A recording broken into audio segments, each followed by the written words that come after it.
Hello everyone, welcome to today's current affairs update.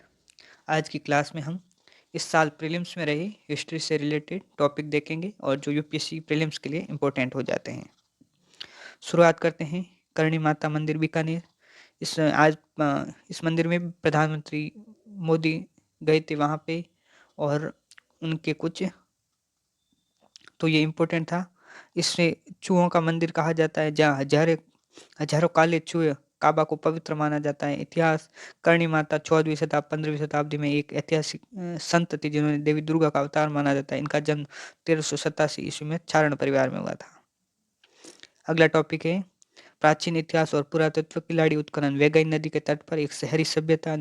तिथि निर्धारण carbon dating के अनुसार ये लगभग 6 ईसा पूर्व पुरानी है। तो ये इंपॉर्टेंट हो जाती है क्योंकि दक्षिण में इतनी पुरानी कोई शहरी सभ्यता मिली नहीं है और ये इसके साक्ष्य मिले हैं। तो ये एक इम्पोर्टेंट सभ्यता थी। मैं तो यहाँ से प्राप्त 18,000 से अधिक पुरावशेष जैसे टेराकोटा, मोहरे, तांबे की सुइयां एक उन्नत सामाजिक और व्यापारिक संरचना का संकेत देते हैं। धार्मिक साक्ष्य ये उल्लेखनीय है कि यहाँ से कोई स्पष्ट धार्मिक प्रतीक नहीं मिले हैं। राज्यों की बावली स्थान: महरौली पुरातत्व उद्यान दिल्ली। ये राज्यों की बावली है। ये मिली है महरौली पुरातत्व उद्यान दिल्ली में है।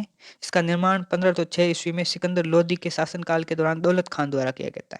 अब इसका राज्यों की बावली का अर्थ क्या है कि ये राजमिस्त्रियों की बावली है, क्योंकि इसका उपयोग राजमिस्त्रियों द्वारा किया जाता था। तो याद कर देना, राज्यों की मिस्त्री ये सिकंदर लोदी के दौरान दौलत खान ने बनाई थी। असम में नवपाषाणकालीन स्थल मिला है। स्थान है दिमा हसाओ जिला। पिछले साल भी ये दिमा हसाओ जिला था, क्योंकि वहाँ एक सुरंग में कुछ मजदूरों की मृत्यु हो गई थी।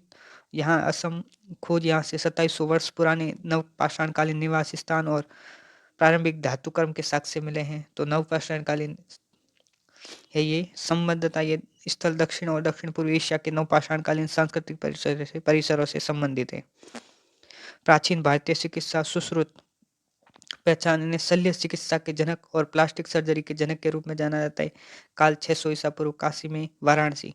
सुश्रुत संहिता: इसमें विभिन्न शल्य क्रियाओं जैसे छेदना, भेदना, विषय, नाक पुनर्निर्माण का वर्णन है। तो शल्य चिकित्सा के जनक सुश्रुत।